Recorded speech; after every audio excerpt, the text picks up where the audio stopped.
आपल्यासोबत रायगड जिल्हा मनसे संपर्क प्रमुख योगेश परोडेकर आहेत. आताच नुकती मनसे पदाधिकाऱ्यांच्या पत्राचं जे आहे ते वाटप झालेलं आहे, त्यांच्याशी आपण बातचीत करूया. सर, काय सांगाल, रायगड जिल्ह्यामध्ये आता मनसे पक्ष जो आहे तो कुठेतरी अधिकतम सक्षम होण्याच्या मार्गावरती आहे. अनेक पदाधिकाऱ्यांच्या नुकत्याच संपन्न झाले आहेत, काय सांगाल? साधारणपणे एक 2-2.5 महिन्यापूर्वी संपर्क अध्यक्ष म्हणून आमची नेमणूक झाली. मी संदीप देशपांडे आणि येरुणकर. त्याच्यानंतर मग पक्ष बांधणीसाठी आणि जोमात काम सुरू करण्यासाठी जिल्हाध्यक्षांच्या नेमणुका झाल्या. त्याचा पुढची टप्पा म्हणून उपजिल्हाध्यक्ष आणि तालुकाध्यक्षांच्या नेमणुका आम्ही करून घेतलेल्या आहेत.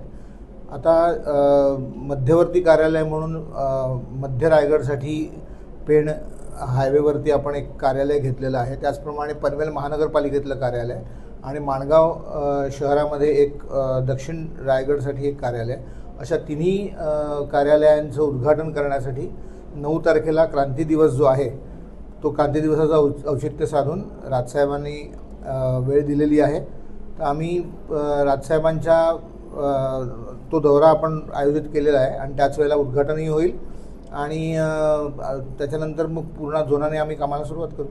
9 तारखेला राजसर येणार आहेत. राजसरांच्या मार्फत कोणते कोणते उपक्रम जे ते राबवले जाणार आहेत?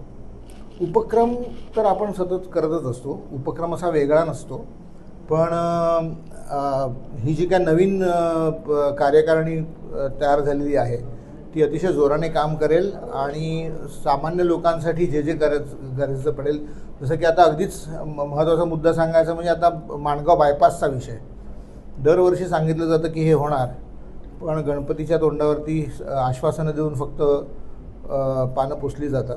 त्या संदर्भात काहीतरी बघू काय करत आहे. 9 तारखेला राजसाहेबांच्या मार्फत कार्यालयाचं उद्घाटन केलं जाणार आहे. कुठली सभा घेतली जाणार आहे का? कार्यकर्त्यांना संबोधलं जाणार आहे, काय उपक्रम? उद्घाटनच फक्त आहे. साहेबांच्या हस्ते उद्घाटन होईल आणि बाकी कुठची सभा नाही आहे. कदाचित पत्रकार परिषदेने असेल, पण बघूया. मूळ उद्देश राजसरांचा रायगडमध्ये येण्याचा का आहे? कारण का एकंदरीत आता आपण बघितलं तर आपली पक्ष संघटना देखील मजबूतीच्या मार्गावरती सध्या मनसे पक्ष आहे. विविध नेमणूक होत्यात आणि आता खुद्द पक्षप्रमुख राज ठाकरे आता रायगडमध्ये येतात. मला कळलं नाही विषय. मूळ उद्देश म्हणजे राजसाहेबांचा रायगडचा मूळ उद्देश असं नाही आहे. राजसाहेबांचा आता दौरा पूर्ण महाराष्ट्रभर सुरू होणार आहे. कदाचित रायगडला आम्हाला हे आम्ही नशीबवान आहोत की आमच्याकडनं ही सुरुवात होते. बाकी महाराष्ट्रभर ही सुरुवात झालेली आहे आणि पूर्ण महाराष्ट्र नवनिर्माण सेना जोमाने उभी राहते. आपण जर बघितलं तर रायगडमधूनच सभासद नोंदणीची सुरुवात झाली होती छत्रपती शिवाजी महाराजांच्या किल्ल्याच्या पायथ्याशी, आणि आता रायगड जिल्ह्यामध्येच कुठेतरी मनसे सक्षमीच्या वाटेवरती आहे. नक्कीच आम्ही तेच सांगतोय की आणि त्याच्याबद्दल आम्हाला खरंच बरं वाटतं आहे की इथे जोमाने कामाला लागलेली आहेत. अगदी हे BLO आणि BLAचं कामसुद्धा आम्ही जोरात काम सुरू केलेलं आहे आणि त्याच्यानंतर काय हरकती बिरकती जो काय विषय असेल त्याच्याबद्दल पण आम्ही काम सुरू केलेलं आहे. बघूया कसं होत आहे.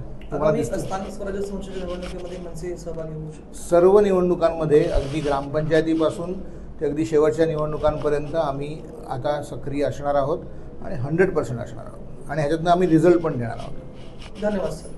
तेव्हा रायगड जिल्हा संपर्क प्रमुख योगेश परोडेकर सर. राजवेशन पॉईंट मराठी पेण जिथे रायगड.